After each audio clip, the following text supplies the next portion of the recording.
What's going on, man? Welcome back to the basement. I'm Ron, and we are staring down the barrel of what is going to be the biggest draft weekend of the year, Labor Day weekend. And I know a lot of you guys are coming to the channel right now, new to the channel, doing last-minute prep for your drafts, and I got you guys. We are going to go round through round, highlight my must-draft players and targets. This is essentially going to be a My Guys video, so hold in tight. We're not going to waste any time. If you enjoy, make sure you go down below, subscribe, leave a like. Let's go. Thirsty, trying to choose. I know I'm pretty cool. My nitty babe. And with this being the biggest draft weekend of the entire offseason, make sure you check out my rankings on patreon.com/Ron Stewart. I have my complete top 200 PPR and half PPR rankings on there. You have my positional tiers, you have my tiered rankings, my ideal rounds, and then you also get my in-season help. So you get fab guidance. Every week I release an article that tells you how much fab I am bidding on each player in terms of percentage of budgets, my weekly rankings, my rest of season rankings, all of that, plus all of my dynasty content. It is everything you could possibly want for fantasy football, all in one spot. Make sure you check out patreon.com/Ron Stewart. There will be a link in the description, and there'll be a link at the top of the comment section down below. All right, so for this video, we're going to be using 4for4's multi-site ADP. I figured it'd be the best picture at what a home league might look like. I didn't really want to use one site or the other because I know ESPN varies from Sleeper and Sleeper varies from Yahoo. So this is kind of a conglomerate of everything. It has Yahoo, ESPN, Sleeper, it has Underdog, it has FFPC, a little bit of everything. So I think we're sort of covering all the bases here. This is round one, so it's going to be a little bit chalky, but I would consider McCaffrey a must-draft player in round one. He's going at the 102 as the RB2, and it's not a huge discrepancy, but he's my 101 as my RB1. So if you can get him to fall in your home leagues to the 102, 104 area, I think that's a smash every time. He has the highest upside in all of fantasy, averaging 24 points per game in all of the games that he started, over like 70% of the snaps last year. He still is that guy. Every running back that we're drafting in the first round all have injury concerns. When we look at Saquon, we look at Dalvin Cook, we look at Derrick Henry. Most running backs have injury concerns. If we're going to shoot for a running back in the first round, why not shoot for a home run? Our next must-draft player in round one, by the way, I limited myself to 3 players per round. Some of them I only got to 1, some of them I got to 2, just depending on what kind of value is there. And the second guy we'll talk about in round one is Justin Jefferson, who goes off the board in this ADP at 105 as the wide receiver 2. And again, not a huge discrepancy, but he's my 103. He's my wide receiver 1. And I think even in running back heavy rooms, you're going to see him fall to the 105, 107, which is wild considering he's the 103 on Underdog, and he's pretty much the 103 in every high-stakes format, the NFC, the FFPC, all of that. And you don't really have to say much to go to bat for Justin Jefferson. He had a top 12 finish as a rookie, a top 5 finish as a year 2 guy.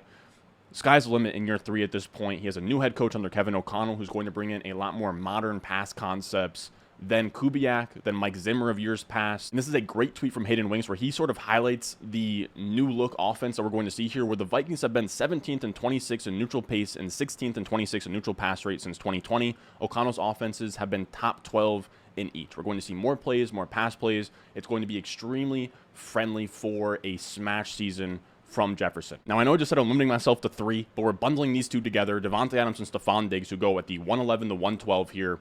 And these are guys I have at the 107 and the 108 in my rankings as top 5 difference makers at the wide receiver position. When you look at the next wide receivers, we're looking at Debo, we're looking at CeeDee Lamb, and I think that there is a pretty big drop-off from Adams, Diggs to Lamb and Debo. And I think it's a bigger gap than when you look at the running backs of like Derrick Henry and Dalvin Cook versus like DeAndre Swift and Saquon Barkley. I think that those are closer than this wide receiver tier gap. So I think that you want to make it a priority to get one of these elite wide receivers and just take whatever running back falls to, like the 203, 202. Our first must-draft player in the second round is going to be DeAndre Swift, who goes off the board at the 203 as the RB9. I have him as a late first in my ranking, so I think anywhere in the second, he's a fine pick. He has Kamara, Eckler-type receiving upside. He was second in the NFL last year in target share at 18.2%, and that was just in year 2. So he could improve upon that. He was also the RB3 in points per game last year, prior to his injury on Thanksgiving Day, I believe it was. So I think he improves. I think the offense gets better. I think he scores more touchdowns. I would say wheels all the way up for Swift this season. Then we have Saquon Barkley, who's going at the 207 as the RB11. He's my 109, so he's a smash here. He had 24 points per game as a rookie. Just to put it into perspective, if you had Jonathan Taylor last year, you probably crushed, but he only had 22 points per game last year. Saquon is a rookie in the NFL, averaged a full 2 points more than that per game. Now, yes, that was 3 to 4 years ago, but we have to remember this is a 25-year-old freak athlete. He should be able to bounce back. I'm really bullish on this offense. I think Brian Dabble is going to introduce a higher pass rate, more modern concepts, 11 personnel, 3 to 4 wide receiver sets, and then he's already talking about playing Saquon in the slot, using him all over. We've seen Wan'Dale Robinson in the backfield, Saquon Barkley in the slot. This offense is going to be really fun. I think Saquon anywhere in the second is a good pick. Which brings us to round 3. And up top, we have Javonte Williams, who is going at a criminally low price of $301 as the RB14. He's a mid to early second for me. He encapsulates a home run swing at the running back position where we want young running backs with juice. He's 22 years old. He's heading into year 2. He broke a tackle on 31% of his carries last year. According to PFF, that's like a record number. I think it's the most they've ever had in the PFF era. And he did that as a true rookie. And then he also plays in the passing game where he had a 10.2% target share last year, which for a rookie, that's really solid. And yes, Melvin Gordon is there, but that's priced in, right? If Melvin Gordon left in free agency, Javonte Williams would be like the 108, 109. So that's priced in. You're buying that discount. This should be a 60-40 split in a high-scoring offense. He should be able to pay off without a Melvin Gordon injury. And if something was to happen to Melvin Gordon, or he's dusty and he's not the same guy that he was last year as a 28, 29-year-old running back, then it's wheels up, top 5 running back season for Javonte. Then we have Kyle Pitts, who's going off the board at the 305 as the tight end 3. And I don't get to talk about tight ends much, but I want as much Kyle Pitts as possible this year. I have a ton of him in best ball. I want to get more of him in managed redraft leagues. He is sort of I would almost call him like the puzzle piece of the NFL season. I think a lot of this year revolves around Kyle Pitts. He can either smash and maybe even be like a 20% win rate type tight end, something we've only seen from Travis Kelce, and I believe it was 2020. He can get there. He could also fall flat on his face, 3rd round, burn everybody. I'm somebody who's more okay with taking on that risk, and I think Kyle Pitts presents a really crazy profile where he's a freak athlete, 6'6", 245 pounds, runs a 4.49, highest drafted tight end of all time. And that's the thing. He's almost a wide receiver. He had the most snaps out wide among all tight ends last year. Played like a third of his snaps as a wide receiver. Had 68 catches, 1,026 yards, and a touchdown as a rookie. Yes, the touchdowns were low, but they will come back up this year. He's 6'6". Of course, he's going to be a red zone target. And when we think about year 2 wide receiver jumps, right? When we talk about Waddle, and we get excited about Jamar Chase, and we get excited about Elijah Moore, we should have that same enthusiasm for Kyle Pitts, because Kyle Pitts can be expected to put up similar stat lines to all of those guys minus Jamar Chase out of the tight end spot. Like, it wouldn't be insane at all for Kyle Pitts to put up like 17 points per game as the tight end 1 on the season. That's not out of the range of outcomes. That would be pretty easy to see from him. So because of that crazy upside, I want to be taking shots at him as early as like the mid to early 3rd round. Then we're bundling 2 together here again at the 304 and the 306. We have AJ Brown and T. Higgins, and they're gems in this area as wide receiver 1s that in my eye should go late round 2. They're going to get pushed down in home leagues. People want the known commodities in Tyreek Hill and Mike Evans, and you can get them to fall into your lap in the middle of round 3. I think AJ Brown's going to be a monster this year. The Eagles are going to pass more than people think. And then we have T. Higgins, where people are scared because, Jamar Chase is the wide receiver 1. How is T. Higgins going to do anything? He posted a top 12 wide receiver season as a second-year player last year next to Jamar Chase. Something that CeeDee Lamb can't say, something that Pittman can't say, something that a lot of wide receiver 1s in the NFL can't say. So I think the idea of fading him is silly. I like both of these guys as 3rd round picks. Then we're looking at the 4th round here, and first up we have Jalen Waddle, who goes at the 405 as the wide receiver 17. And I've been scooping him up here all offseason. I now have him on 3 of 6 redraft managed teams. I kind of need to get that number down, but his price should be a mid to late 3rd. His profile is very similar to CeeDee Lamb's last year. I was expecting him to come out as a 2-3 round turn price in ADP. Tyreek Hill comes in and gives us a massive discount on Waddle, and I want to buy that because he has the classic year 2 breakout profile. He already commanded a ton of volume in year 1. He had 100 catches last year, only finished as the wide receiver 15, but I think we're going to see increased efficiency from year 1 to year 2. He's going to benefit from Tyreek Hill. He's going to benefit from another year removed from his Alabama injury, and he was a dynamic playmaker in college. So you combine all of that, and yes, Tyreek Hill is going to come in and take volume, but Tyreek Hill has always been someone that wins on efficiency, not a high target number. So there's a world where Jalen Waddle out-targets Tyreek Hill in this offense. I'd almost put it like probably like a 35-40% chance. I think we know year 1 players to year 2, they increase volume most of the time. He was like a 24-25% target share guy last year. It should stay at that at worst. Which brings us to Travis Etienne at the 406 as the RB17, one of my favorite breakout running back candidates this year. I have him as a mid-3rd in my ranking, so anywhere in the 4th is an absolute treat. We're getting a discount since he didn't play last year, but if he did play last year, we're probably paying mid to late second round prices on him. And because we don't have anything to go off of in year one, we have to look back to his prospect profile, and he's really good. He has a pass catching profile, home run speed, 4.5 speed. He also was a first round draft pick, which is really huge in this modern NFL, where we just saw Jonathan Taylor didn't go first round, Breece Hall didn't go first round, DeAndre Swift didn't go first round. Teams don't like taking running backs in the first round, and yes, it was Urban Meyer making that decision, but it does speak to how good of a prospect he was if he went in the first round in the NFL draft. Now, he's going to be healthy this year. He's a complete year off of that Liz Frank injury. You have James Robinson behind him, but he's coming off an Achilles like no earlier than like 9 months ago. So he'll have every chance to succeed. He's going to be attached to his college quarterback. I love ETN. In the 4th round, he's an absolute smash. Our third must-draft player in round 4 is Deontay Johnson, going at the 410 as the wide receiver 18. And this is great. He's a really comfy wide receiver, too. Yes, I get that Pickens, Claypool, Freiermuth are there, and we have to sort of share passes from Pickett and Trubisky, but that's priced in. He was the wide receiver 8 in points per game last year. We're getting 10 wide receiver spots of cushion. He gets open. He demands targets. That's really all I'm looking for in this area. Then we have a bundle of 2 wide receiver targets in round 5 at the 502 and the 511, and it's Cortland Sutton and Jerry Jeudy.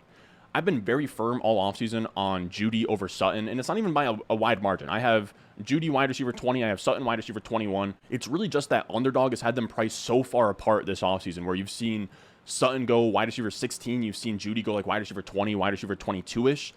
I don't think there should be that many spots apart. If you think Sutton is better than Jeudy, fine, but he better be a spot or 2 behind him. Now, regardless, Sutton is going at the late 3rd on Underdog. Judy's going at the 4-5 turn. So getting either of these guys at a 5th round price in your home league is huge. Now, by the way, if you haven't already checked out Underdog, make sure you check it out. Use promo code RON when you hop on Underdog Fantasy. I'll have a link down below in the comments, and I'll have a link down below in the description.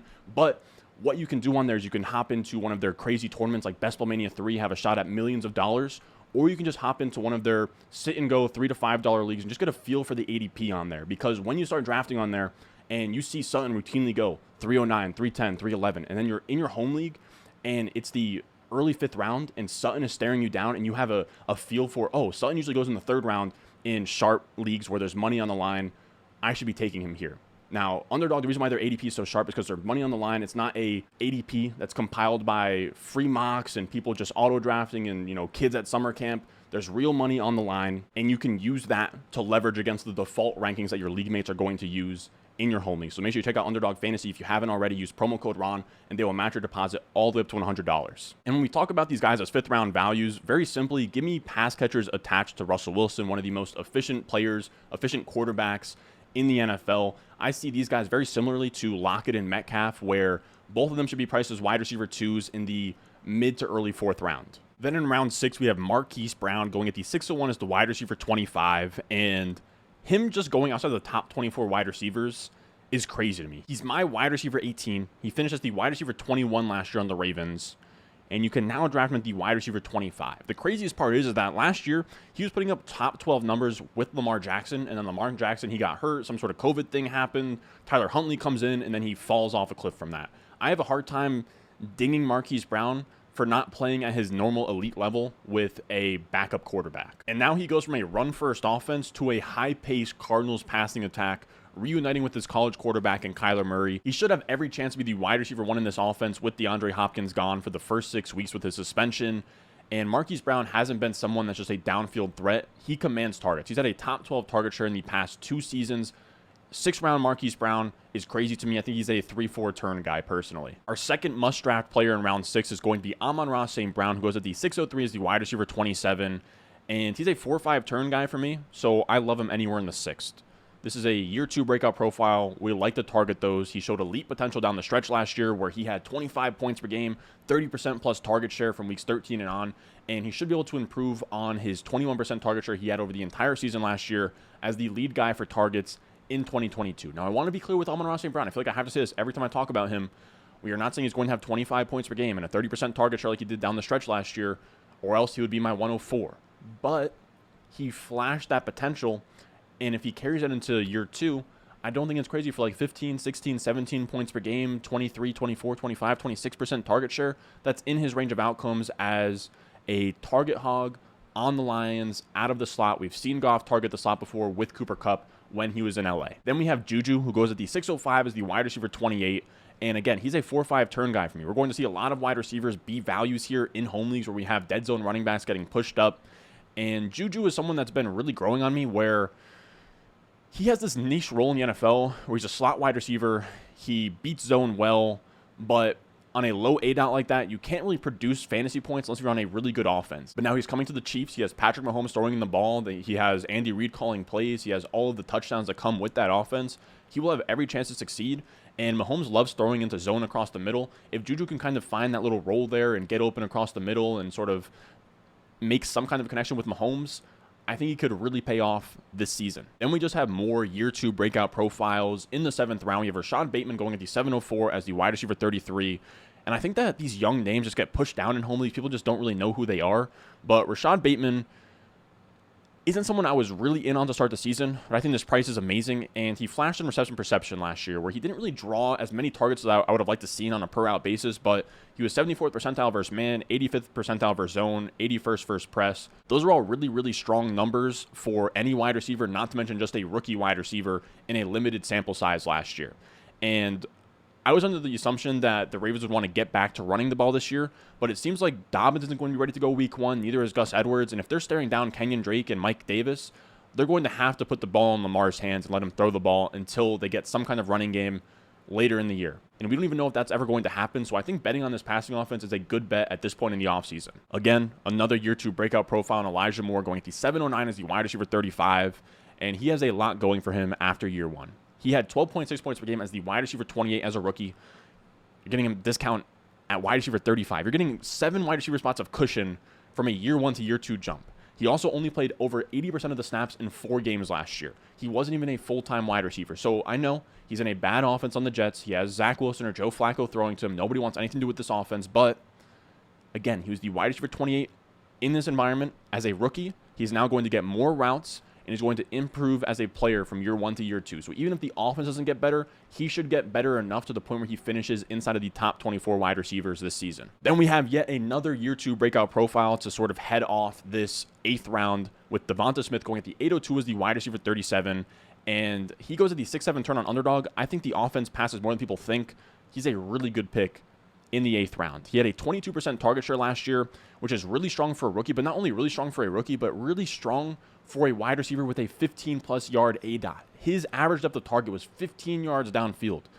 That's crazy. Jefferson is like a 13.3 yard guy. I know Sutton's career ADOT is like 14.4. So the fact that Devonta Smith has a 15-plus ADOT means that he's commanding targets. He's not only commanding targets, but he's commanding targets downfield.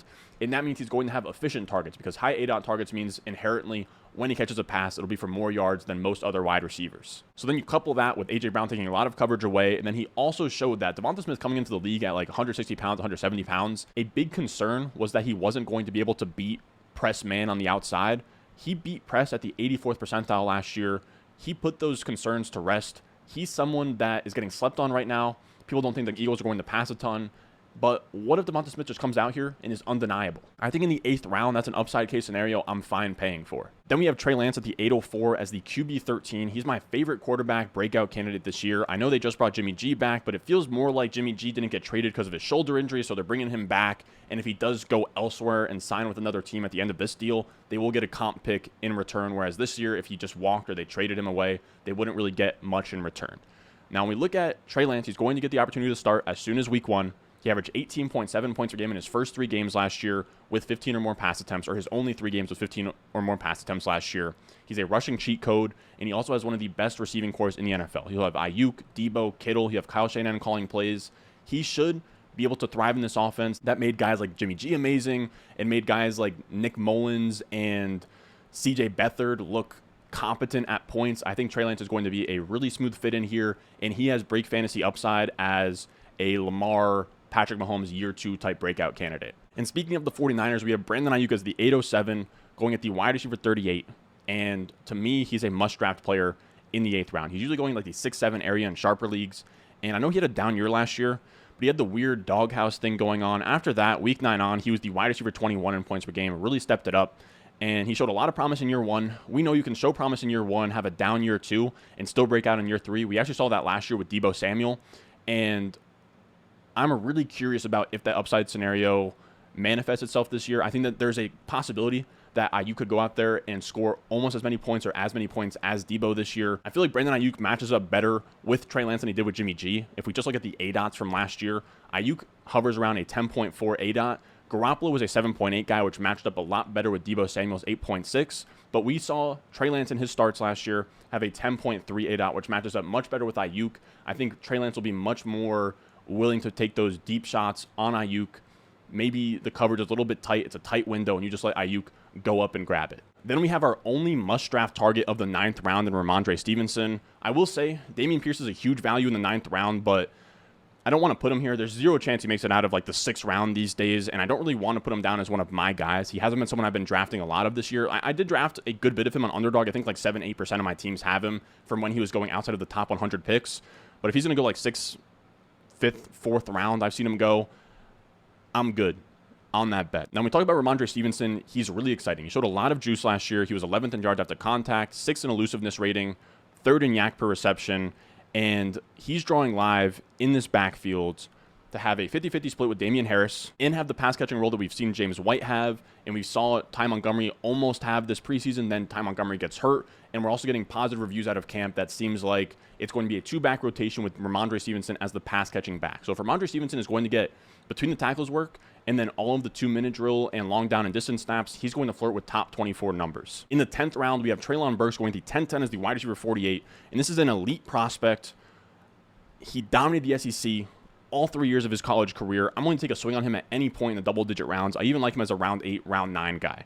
And when we talk about him on the Titans, this is a empty wide receiver room. They have Robert Woods, then they have Nick Westbrook-Akine. They have like day 3 draft pick Kyle Phillips. He's 4th on the depth chart right now. But again, these rookie wide receivers are end-of-season plays or mid-season plays where we saw Justin Jefferson was behind Olabisi Johnson in the preseason.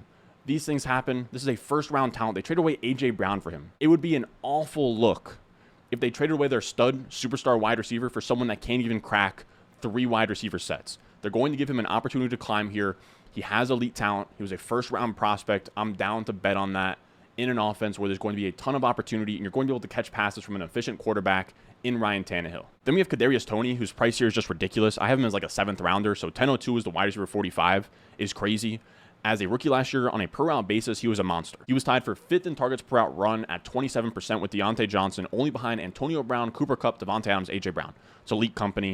He was also 11th in yards per route run as a rookie. So he was commanding a lot of targets on a per route basis, and he was being extremely efficient on those targets. So when we go into year 2, and we know these players ascend in year 2, it's really just going to be a matter of how many routes he sees. As someone that's banged up all the time, he's dealing with like a knee injury already.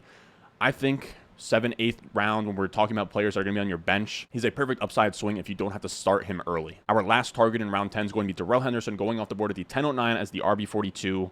And he's one of my favorite, I would call handcuff plus type running backs, where he's not just an Alexander Madison pure handcuff, but he's drawing live to either work in a committee or just take like a 1A, 1B thing here with Akers, where McVay always features a bell cow. And if Akers fails in his first crack at that, isn't himself, re-injures because of the Achilles, Henderson immediately goes in there and flirts with top 12 numbers in a top 10 scoring offense. That's extremely interesting in the double-digit rounds. Which brings us to the 11th round, where we have Sky Moore at the 11.02 as the wide receiver 49. He's a 7/8 pick in most places, so 11th round is crazy. But I will say, I think in some home leagues, he will be there in like the 10th, 11th round. Now, I know on the depth chart, he's like apparently behind Justin Watson, and everyone's going crazy about that. Again, rookie wide receivers, they are mid to late season plays. We know that wide receivers are hammers down the stretch. We saw with Amon-Ra St. Brown last year. We saw with Jamar Chase in the playoffs last year. Before that, we've seen it with Ayuk. We see it every single year that rookie wide receivers backload their points. I think that this is a great bet on Sky Moore, who was a great second-round prospect. And then on top of that, he's in a top 5 scoring offense on the Chiefs.